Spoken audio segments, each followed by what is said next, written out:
Vijayawada auto నగర్‌లోని ఒక biodegradable carry bag manufacturing company.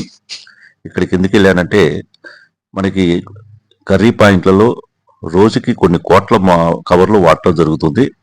వాటి ప్లేస్‌లో గనక ఇలాంటి బయోడిగ్రేడబుల్ కవర్లు గనక వాడితే, కొన్ని కోటాను కోట్ల కవర్లని ఈ భూమిలో భారంగా ఉండే ఈ విషయంలో నుంచి బయటికి తీసుకురావచ్చని చెప్పి నాకనిపించింది. అలాగే క్యారీ బ్యాగులు ఇవన్నీ కూడా ఈ బయోడిగ్రేడబుల్ గనక వాడటం జరిగితే, మనకి క్యారీ బ్యాగుల వాడకం ఆపకపోయినా కానీ మనకి ఈ భూమి పాడవటం అనేది జరగకుండా భూమి సారవంతంగా మారే అవకాశం ఉంటుంది. ఈ సాంప్రదాయ కిరాణా షాపుల్లో కూడా ప్రతిరోజు కొన్ని కోట్ల కవర్లు బయటికి వెళ్తున్నాయి. అవన్నీ కూడా భూమిలోనే కలిసిపోతున్నాయి. ఇప్పుడు మనకి నర్సరీల్లో రోజుకి 1,00,000 మొక్కలు అమ్ముడుపోతున్నాయి అధికారికంగా. ఇంకా అనధికారికంగా ఇంకా ఎక్కువ ఉంటాయి. ప్రతి మొక్కకి ఒక నల్ల కవర్ చొప్పున రోజుకు 1,00,000 కవర్లు అంటే నెలకి 30 లక్షలు, సంవత్సరానికి 3.5 కోట్ల కవర్లు భూమిలో కలుస్తున్నాయి కనుక వాటిని కూడా రీప్లేస్ చేయాల్సిన అవసరం ఉంది. మీరు ఇండస్ట్రీలకు రావడానికి ప్రేరణ ఏంటండి? సార్ నా పేరు త్రివేద్ నాయక్ అండి. నేను బీటెక్ చేసి ఎంబీఏ చేశాను. ఎంబీఏ చేసిన టైంలో నేను బిజినెస్ వైపు వెళ్ళాలా లేకపోతే జాబ్ చేయాలా అనే కెరియర్ చూసింగ్లో I thought of choosing business. So ఈ ప్రత్యేకంగా నేను ఈ బిజినెస్లో ఎందుకు వచ్చానంటే, చాలామంది లైక్ మీలాంటి వాళ్ళు అయినా కానీ లేకపోతే మీ వయసులో ఉన్న వాళ్ళు ఇప్పుడు లేకపోతే ఎప్పటి నుంచో పర్యావరణం గురించి చాలా ఏమంటారు అదే ఎన్వైరన్మెంట్ గురించి సొసైటీ గురించి ఆలోచించేటోళ్ళు చాలామందికి నెగ్లెక్ట్ చేస్తున్నారు. అదే మా వయసు నుంచి మేము స్టార్ట్ చేస్తే ఈ సొసైటీకి ఎంత బాగుంటుంది, రాబోయే రోజుల్లో లేకపోతే ఇంకా ఈ ఎర్త్ని ఎలా కాపాడాలి, ఎలా మనం సేఫ్ చేసుకోవాలి అనే ప్రక్రియలో నేను చిన్నగా సింగిల్ యూస్ ప్లాస్టిక్ బ్యాన్ ఎలా చేయగలుగుతాము, ఎలా దీన్ని ఇనిషియేట్ చేయగలుగుతాం అనే ఉద్దేశంతో నేను బయోడిగ్రేడబుల్ ఇంకా కంపోస్టబుల్ క్యారీ బ్యాగ్ దాంట్లో దిగాను సార్. ఇప్పుడు దీనిలో మీకు ఇబ్బందులు ఏమన్నా ఎదురవుతున్నాయా మార్కెటింగ్లో కానీ? లేదు, ఇబ్బందులు ఏం లేవు సార్. లైక్ ఇంతకుముందు అవేర్నెస్ లేకుండే, లైక్ జనాల్లో అవేర్నెస్ అయితే లేకుండే. బట్ ఇప్పుడు మెల్లమెల్లగా అవేర్నెస్ వస్తుంది. ప్లస్ గవర్నమెంట్ సపోర్ట్ కూడా చాలా చేస్తుంది. అలాగే బ్యాంకింగ్ సెక్టర్స్ చాలా సపోర్ట్ చేస్తుంది.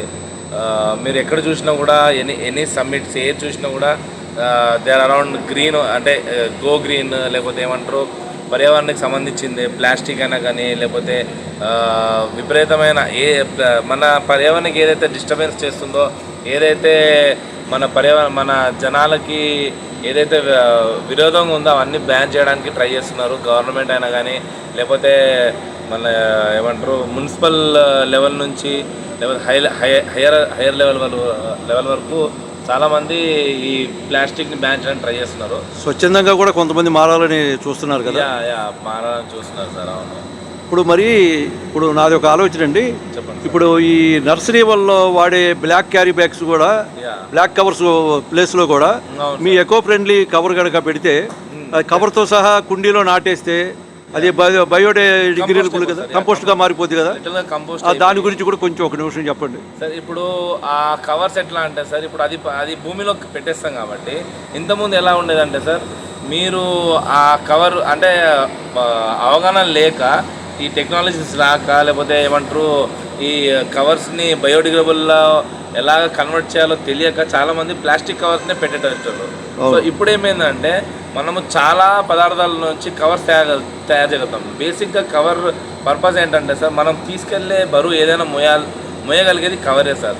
సో ఇదేంటంటే మన దాంట్లో మన బ్రెయిన్లో అది ప్లాస్టిక్ అనేదే ఫిక్స్ అయిపోయింది. సో దీనికి ఏంటంటే ప్లాస్టిక్ అనేది ఒకటే కాదు, ఇప్పుడు బయోడిగ్రేడబుల్ దాంట్లో కూడా మీకు మీరు చెప్పినట్టు మొక్క నాటు దాంట్లో అది టోటల్గా మీరు ఏదైతే కింద భాగం ఉంటుందో మట్టిది, దాన్ని మొత్తం బయోడిగ్రేడబుల్ కవర్తో మనము కవర్ చేసేటట్టు కవర్స్ కూడా మనం తయారు చేస్తాము. అదేమవుతుంది అంటే 3 to 6 months లోపు డీకంపోజ్ అయిపోయి మీకు కనబడదు కవర్. అది అదే మీరు ఆ ప్లాస్టిక్ కవర్ కప్పు పెట్టుంటే అది చాలా సంవత్సరాల వరకు మీకు భూమిలో కనబడుతుంది. అది ఒకటి, ఆ కవర్ తీసేసి అలా పడేస్తూ ఉంటే కొన్ని, అంటే ఇప్పుడు ఎన్ని లక్షల కోట్ల మొక్కలు నాటామో అన్ని కోట్ల కవర్లు మళ్ళీ భూమిలో మళ్ళీ భారం అయిపోయినట్టే కదా. కాబట్టి మీ కవర్ కనుక వాడితే కనుక ఎన్ని కోట్ల మొక్కలు పెట్టినా కానీ ప్లాస్టిక్ అనేది ఉండదు. ఉండదు, ఇక అది కంపోస్ట్ అయిపోతుంది. కాబట్టి ఈ దిశగా కూడా అందరూ ఆలోచించాల్సిన అవసరం ఉంది. ఆలోచించాలి. ఇక అది ఇప్పుడు నర్సరీస్ ఎక్కడెక్కడైతే నర్సరీస్ ఉన్నాయో వాళ్ళు కూడా మెల్లమెల్లగా వాళ్ళకి అవేర్నెస్ రావాలి.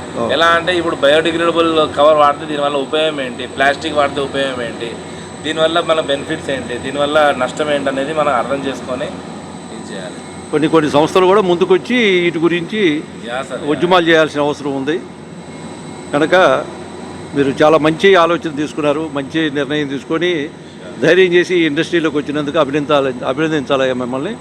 మరి ఈ మార్కెటింగ్ విషయంలో ఇంకా ఎలాంటి ఇబ్బందులు ఎదురవుతున్నాయి మీకు? అంటే ఈ రేటు ఎక్కువ అని చెప్పి అవాయిడ్ చేయటం అట్లాంటి. యాక్చువల్గా మార్కెటింగ్ అనే విషయంకి వచ్చేసేసరికి సార్ చాలామంది ప్లాస్టిక్ని బయోడిగ్రేడబుల్ని కంపేర్ చేస్తారు.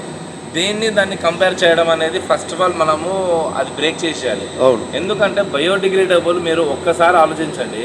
ఫర్ ఎగ్జాంపుల్ ఇప్పుడు ఒక ఇండస్ట్రీలో లేకపోతే ఒక కంపెనీలో లేకపోతే ఒక షాప్లో వాళ్ళు పనిచేసేటప్పుడు ప్లాస్టిక్ కవర్లో వేడి ఛాయ్ తీసుకెళ్తారు. మీరు నమ్ముతారో నమ్మరు, అసలు దానిలో ఎన్నో మైక్రో ప్లాస్టిక్స్ ఉంటాయి. మీకు ఆ micro plastics it is direct or indirectly it is going in to your mouth are in to your digestive system. So అది అవాయిడ్ చేయడానికి దానికి రెప్లికబుల్ మన బయోడిగ్రేడబుల్ క్యారీ బ్యాగ్స్ ఉన్నాయి, which is totally zero plastic అంటే zero plastic. మీకు ఆ smell ఉండదు, smell రాదు, ఏమి రాదు, స్మెల్ అయితే అసలు రాదు. ఇంకొకటి ఏంటంటే ఆ కవర్ కూడా మీరు ఎక్కువ రోజులు పెట్టుకోలేరు. ఆ కవర్ తీసుకెళ్ళిన కాఫీ పౌడర్ అయినా టీ పౌడర్ ప్యాకెట్ అయినా అది పడేసిన మళ్ళీ కంపోస్ట్ అయిపోతుంది. ప్లాస్టిక్ అలాగా వస్తారు. మీరు ఒక్కసారి ఆ టీ పోసుకున్న తర్వాత దాని స్మెల్ చూడండి.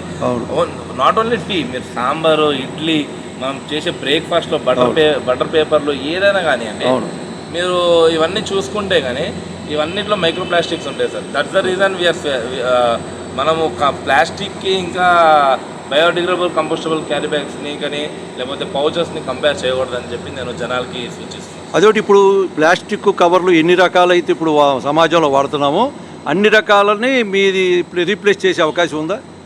ఉన్నాయి సార్. సింగిల్ యూజ్ ప్లాస్టిక్ చాలా మటుకు కొనేవాళ్ళు ముందుకు వస్తే మీరు తయారు చేయడానికి సిద్ధంగా ఉన్నారు. ఆల్రెడీ మేము మా పెద్ద కంపెనీస్తో టైప్ అయి ఉన్నాము. జెప్టో లాంటి ఈ-కామర్స్ వాళ్ళతో, ప్లస్ బ్లింకిట్ వాళ్ళతోని, ప్లస్ ఎక్స్పోర్ట్ చేసే వాళ్ళకు కూడా, like there are many company. అంటే ప్రీమియం కంపెనీస్ వాళ్ళు they are putting forward their interest sir. అంటే వాళ్ళు ఇంట్రెస్ట్ చూపిస్తున్నారు and we're supplying them also. So ఏంటంటే ఇప్పుడు ఇది నిజంగా సింగిల్ యూజ్ ప్లాస్టిక్ నిజంగా బ్యాన్ అవ్వాలంటే సార్ ఇది మన చిన్న వీధుల్లో నుంచి, చిన్న కిరాణా షాప్ల నుంచి అందరికీ రావాలి సార్. ఇది లైక్ వాళ్ళందరికీ వాళ్ళ సొంతంగా ఆ మోటివేషన్ వస్తే కానీ సింగిల్ యూజ్ ప్లాస్టిక్ ఒక భారీ ఎత్తున ఒక ఇదవుతుంది. అవునమ్మా, నేను కూడా ఈ ప్లాస్టిక్ వ్యతిరేక ఉద్యమంలో పనిచేస్తున్నాను. కావాలని చెప్పి నేను ఈ రోజున నీతో ఈ వీడియో చేయాలి, ఇది సమాజంలోకి పంపించాలి, ప్రజల్లో ఎంతో కొంత మార్పు తీసుకురావాలని నేను ఇప్పుడు మీకు 60 కిలోమీటర్ల దూరం నుంచి నేను వచ్చి ఇవాళ నేను ఈ వీడియో చేసి కేవలం ఇది సమాజానికి చూపించాలి, సమాజానికి తెలియాలి, ప్లాస్టిక్ వల్ల ఎంత అనర్థం వస్తుందో తెలుసుకోవాలి, చిన్నగా బయోడిగ్రేడబుల్ వైపు మళ్ళించాలి జనాలందరినీ అనే కోరికతోటి వచ్చానమ్మా. థ్యాంక్స్ అమ్మా, మంచి సమాచారం అందించావు, ధన్యవాదాలు.